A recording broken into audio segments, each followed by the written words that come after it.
Hello, hello, and welcome to another episode of the Awesome in Seattle podcast. This is your host, Christian Nossum of the Awesome Nossum Group at Wilson Realty. And today, we're going to be talking about, actually, a lot of things. We're going to answer a lot of questions that we get. So we've been hosting this homebuyer class called Beers and Homebuying, and we've been doing that for over 8 years at this point. And at the end of every single class, we open it up for questions. Today's episode is answering the most commonly asked questions that we get from all of these classes. So, yeah, FAQs. So, before we get into it, let me introduce you to these two beautiful people. We have the one, the only, the dog whisperer, Mr. Les Cutting. Hey, how y'all doing? And the Seattle native, Miss Reed Watson. That's me. All right, so I'm just going to get right into it. We have a lot of questions to go over. Again, these are all the questions that we get asked pretty much every single class. Yeah.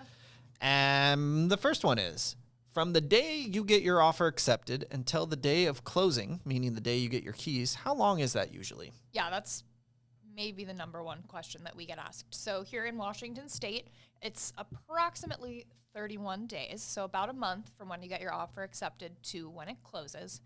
But that can vary a little bit. In competitive situations, sometimes the seller wants a very quick close. So if you're working with a lender who you're confident in and who is confident in your loan, perhaps you've gotten pre-underwritten, you can close closer to 21, maybe 20 days.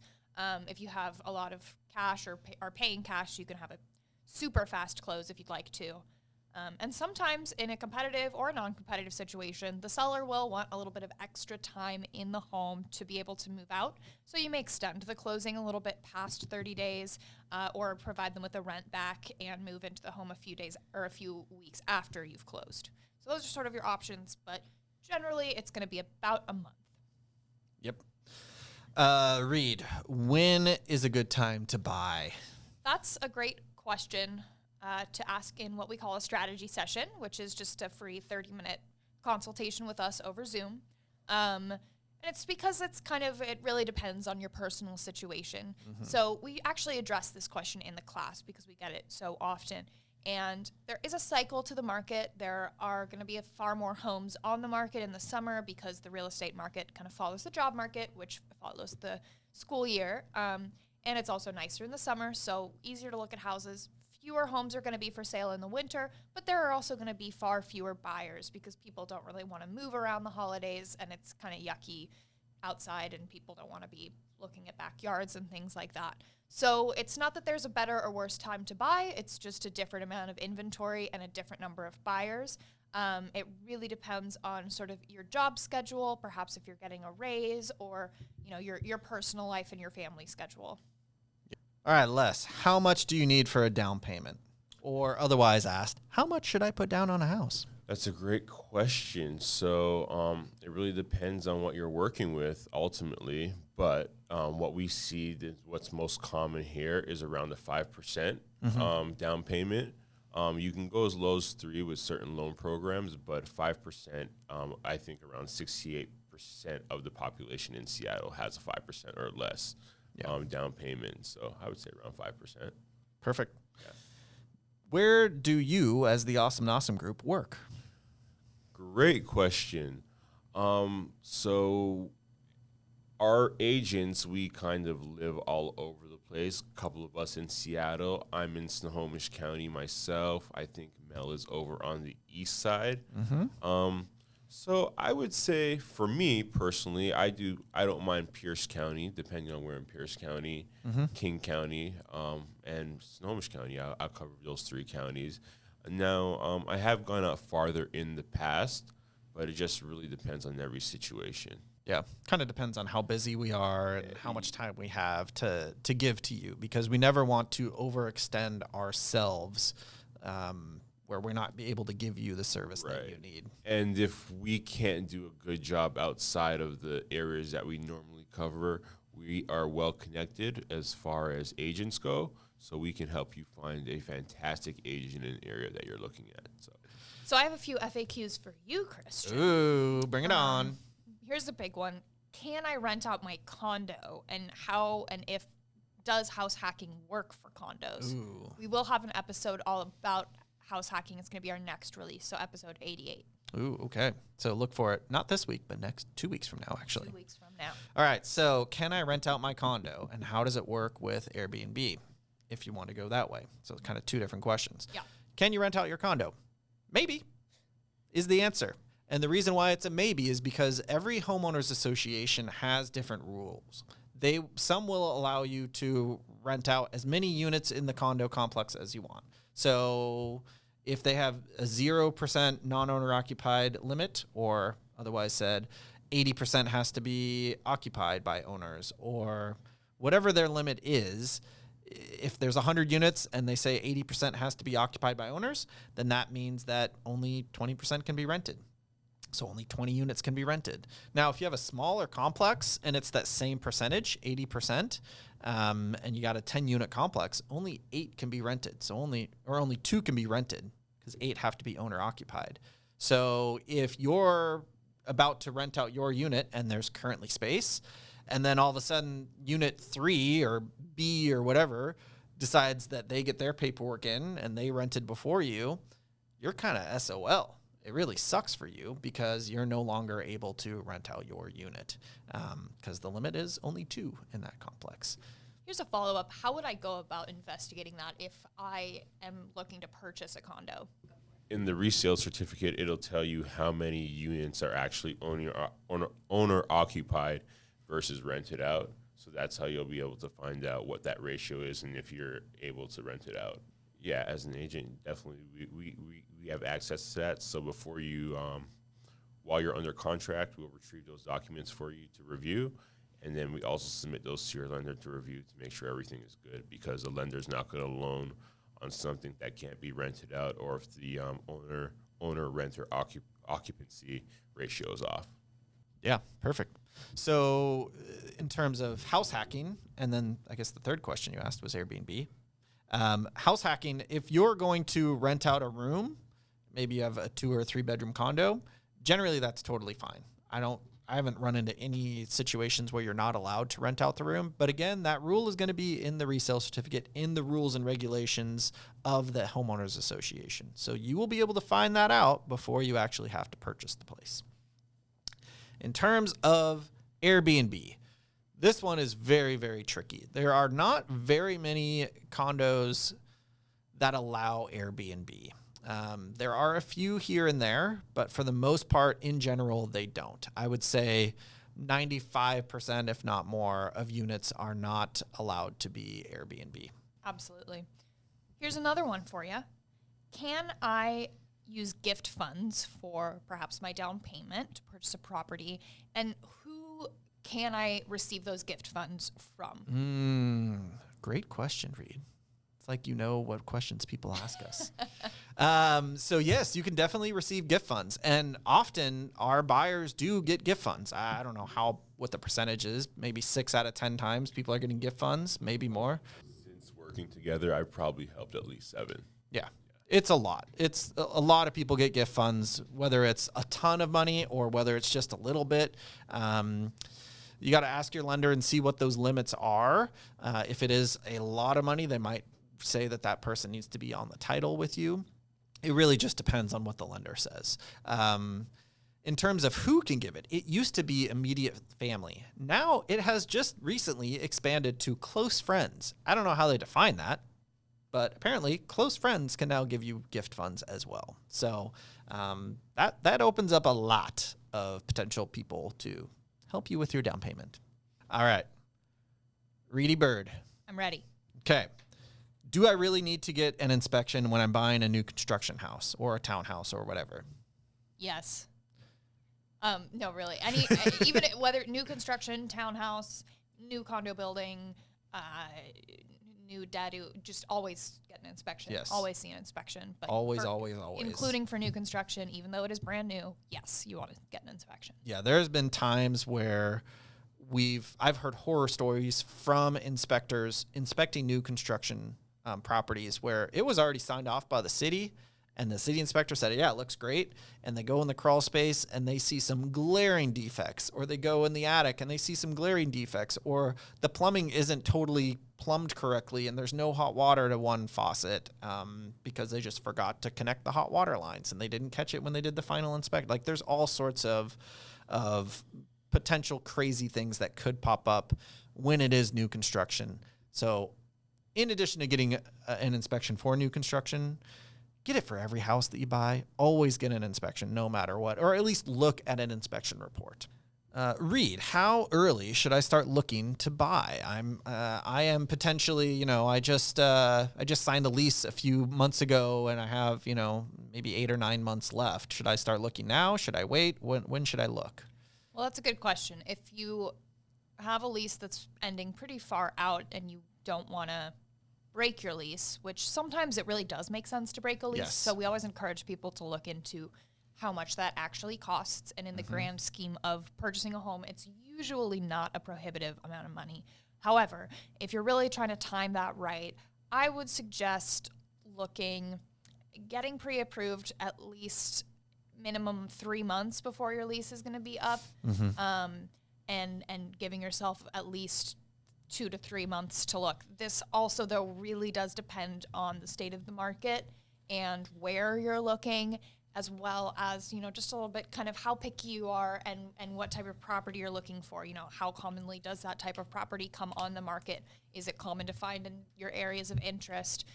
Is there a lot of inventory in the area that you're looking for? These things can really depend. So sometimes you want to give yourself a lot more time than that. You don't want to be stressed out. You also want to look into maybe if your lease could go month to month in the future.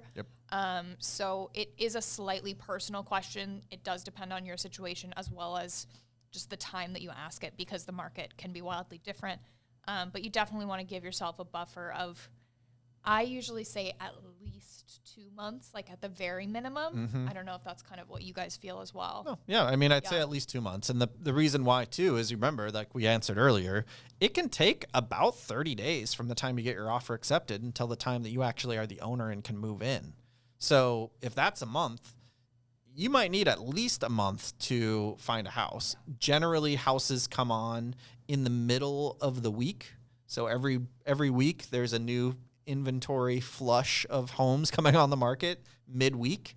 So really, in any given month, there's only about 4 times when homes come on the market.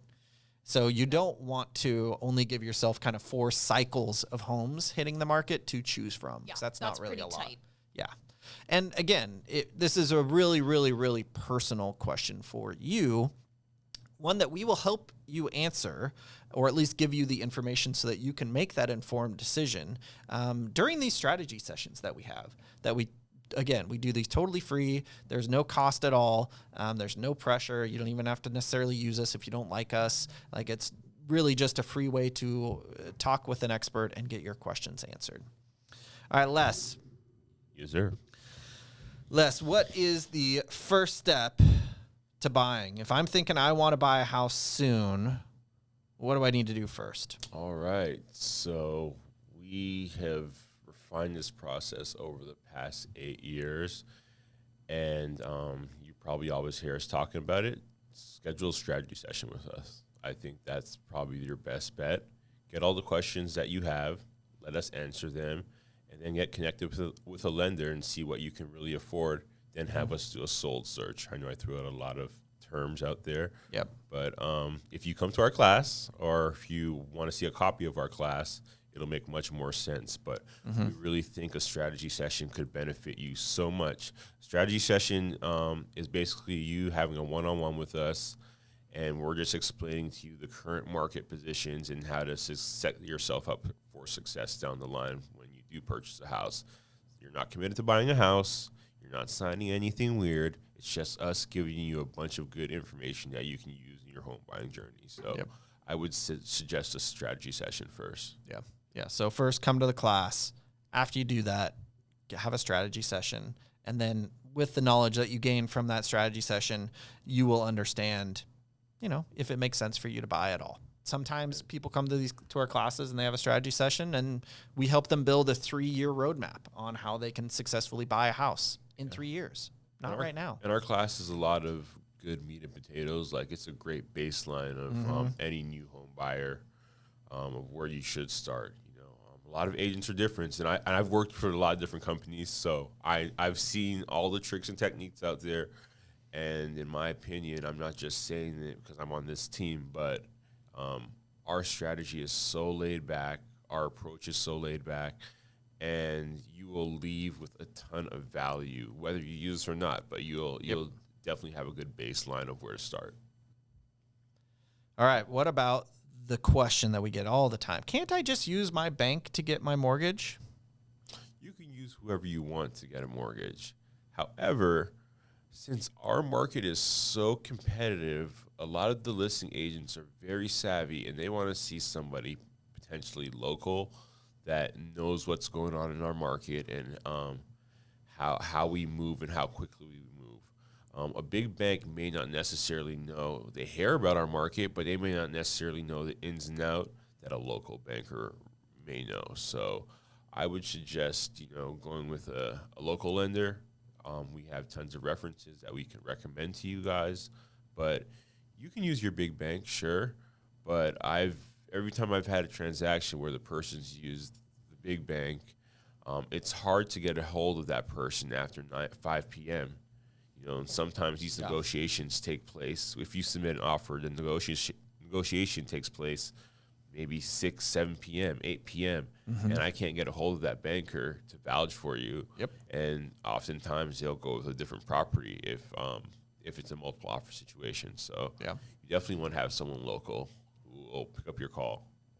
Even in a non-competitive market like we're going into now, it's just a local lender is so much better for you. One, they have all the connections that are local. Two, like Les said, you can reach them after hours. That's a big deal. Three, they're going to be just as competitive, if not better, in terms of interest rate and costs.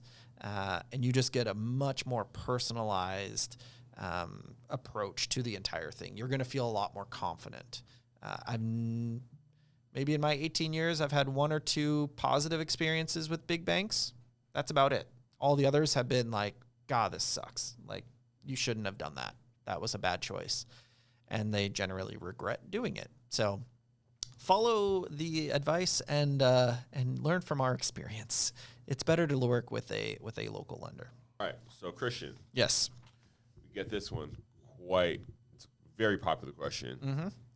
How do I know what I can afford? That is the $1 million question. And sometimes it's a $1 million answer.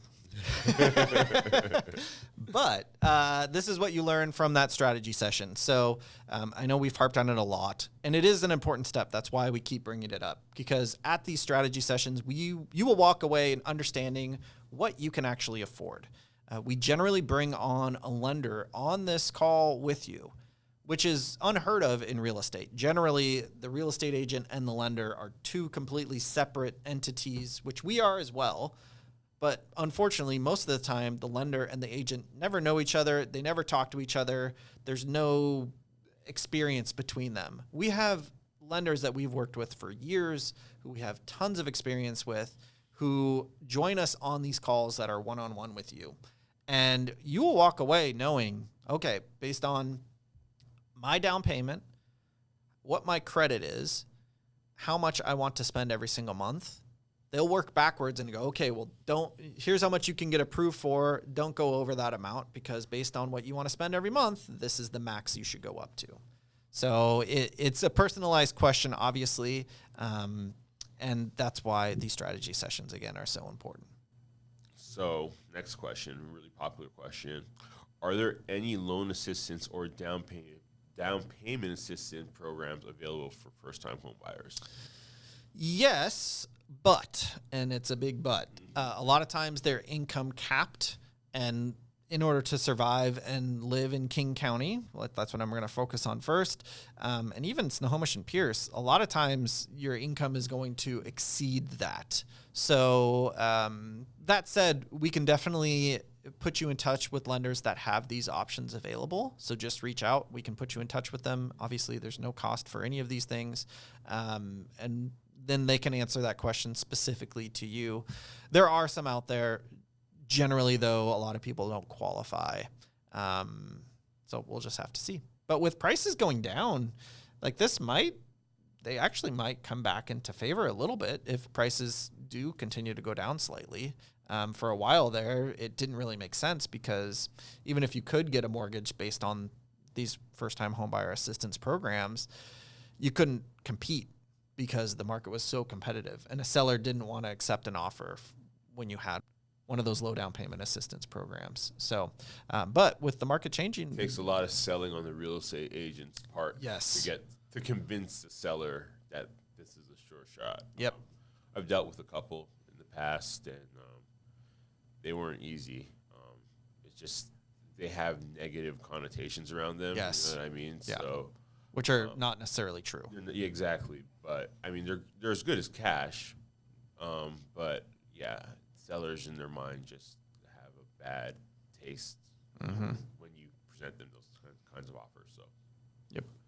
Reed, what are some up and coming areas in and around the Seattle area that you like? Great question. I think we should all answer this question. Yes. Because we each have kind of our favorites. Mm-hmm. And there are a lot of different answers. Seattle has a strong economy, and there are quite a few up and coming areas. Yeah. One of my personal favorites is Georgetown. Mm-hmm. I live in Ballard right now, and I see Georgetown as being what Ballard was 25, 30 years ago. This kind of up and coming industrial area that has all of these cool warehouses for breweries and for bars and things. The food and the drink scene in Georgetown is incredible. People who go there love living there, but it's just... But Reed, there's no housing. But there is housing. And the fun thing about the housing, it's really, really close into the Georgetown little main center. You don't have to walk very far to get to all of these really cool spots. And you're kind of just barely south of downtown. You can get to downtown, Beacon Hill, Cap Hill really quickly. And it's a fun area that's going to, I think, be really cool and really modern in the future. But not in that boxy modern way, in that kind of more loft style, you know, converted buildings way that I really love. So that's definitely a favorite. And then, honestly, I'm also going to say West Seattle. Prices have gone up since the bridge reopened. But on the other hand, the bridge reopened, and so prices are going to keep going up. People keep on moving to West Seattle and realizing what a great community it is over there. Yeah. How much great food and, you know, is over there. Amazing parks, beaches. So that is just, in my head, going to keep on skyrocketing now that that bridge is open. Yeah. We'll see what happens, but yeah, that could all make sense. One of my old favorites to promote was North Beacon Hill. I think that's kind of come and gone. Like, it's maybe not gone, but it's definitely come up. And it's been very popular for years at this point. Back when I bought my house and duplex and second place I ever bought, 2007 or 8 or something like that, or 6. I think it was 2006. It was, no one talked about it. Like, it was, people didn't even know where it was. And still people don't always know where it is. But if you ever rode the light rail, you've gone through it. There's a awesome underground station, and it's one of the only underground stations that were in that initial from the airport to downtown Seattle. So it was a great area. One of the areas that I like to kind of have people at least look into is Licton Springs. This is right across the freeway, right across I-5 from Northgate. So old Northgate Mall, now I don't know what they're calling it. I don't even know if they've come up with a name yet, but that's where the new Kraken Community Iceplex is. They have giant plans to redo that entire area. It's clearly happening as we speak. They built a sky bridge across I-5 from the light rail station to the west side of I-5. That west side of I-5 is Licton Springs. It's kind of gone under the radar for a long time. The streets don't have sidewalks, and I think that's part of the downside is there's a lot of like dirt and like mud puddle parking, off-street parking. And I think that's kind of been always, an issue. But you can get a pretty nice house in there, or a house that maybe you can fix up and make pretty nice and be so close to Seattle, like to downtown Seattle or to the airport because of that walking bridge across I-5. I feel like it's a great area that's close in, that you can still get a deal and not be far away from really much of anything. Les, what's your kind of favorite? area. Yeah. So I'm going to go up north. I live in Snohomish County, like I said. I'm a downtown Edmonds guy. I love taking my daughter and my wife down there. When it's a nice warm day, grab a bite, and then we go play on the beach for a little bit. Mill Creek Town Center, that's my favorite too, because it's right by my house. Bunch of restaurants out there, dog trails, you can walk your dog. Bothell Landing, North Creek Landing as well. Those are my favorite little spots in my area. So Cool. Yeah. So Reed, Christian. what are your predictions for 2023? I'm going to put it all on you. That's a great question. My predictions for 2023 will be laid out in detail in an upcoming podcast. It was like it was a leading question or something. Teaser.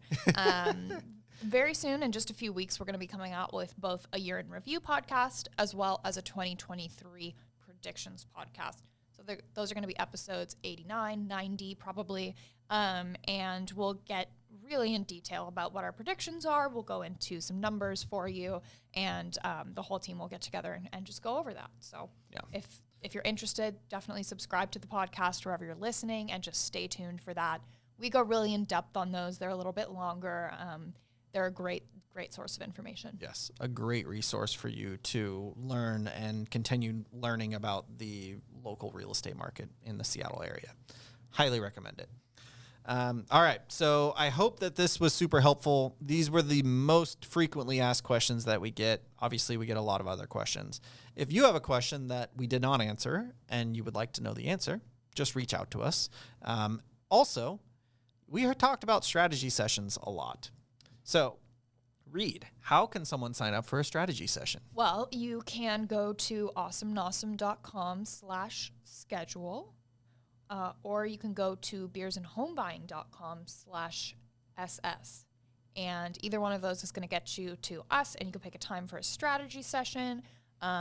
It links straight to our calendar, so you just sign up, and we'll see you there over Zoom.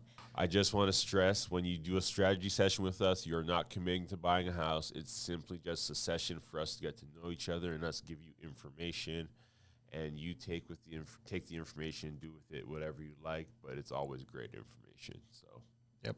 Yeah, they're super laid back. There's no harm in doing a strategy session with us at all. All right, so I guess I'll leave it with this. The other thing you can do to learn more is just go to one of our classes. You can go to beersandhomebuying.com. That's beer with an S, beersandhomebuying.com. And you can see all of our free homebuyer classes. They're only an hour long, and then we stick around and answer questions for another 15, 20 minutes. And they're super laid back. We do one, sometimes two a month. And we do them all over the area. So they're generally at restaurants or bars, but you can find them anywhere. Like we have them all over the place. So just go to beersandhomebuying.com to see when the next upcoming class is. And if you want to attend, again, they're totally free and you get some free beer. So it's a great way to learn how to buy a house. That's it for this week. We will see you in 2 weeks on the Awesome in Seattle podcast.